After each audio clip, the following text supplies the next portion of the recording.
Ano ba yung ino-offer nyo sa Genesis? Kasi ang name ng company nyo ngayon ay Genesis E-Commerce Solutions. Ang ino-offer naman namin sa Genesis, madam, is partnership.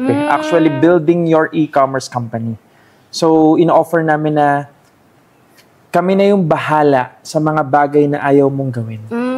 Normally kasi, nung nag-start na ako mag-e-com, parang ako, nag-start lang ako sa bahay, and gusto ko sales and marketing lang. Benta-benta lang ako, marketing. Ayaw ko na ng warehouse, ayaw ko na ng ganito. Ayaw mo ng math. Ayaw ko ng math. So, yun ang pinaka-ino-offer namin, madam. Kumbaga, stability ng business mo.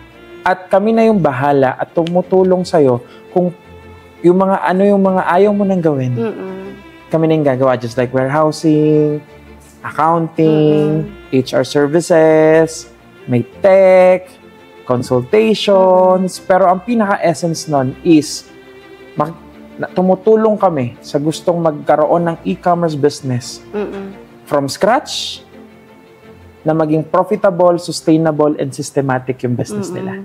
So, ibig sabihin pala, kahit bago pa lang na nag-e-commerce, pwedeng tulungan nyo. Yes. O, kasi yung iba, akala nga benta-benta lang, pero hindi nila ma-scale. Tama. Kasi hindi nila alam kung paano gagawin. So, kayo, hindi lang consultation, it's more on partnership ang binibigay nyo sa mga magiging client nyo.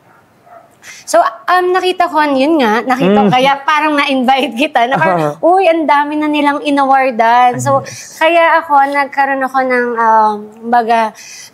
way na, try ko kaya invite si Sir Charles dito sa Evito, kasi, sabi ko, marami na kayong natutulungan, no? And, marami na kayong inawardan. So, it means na yung company na Genesis, na nangyayari na siguro yung mission and vision. Yes. And, gusto malaman ng ating mga viewers,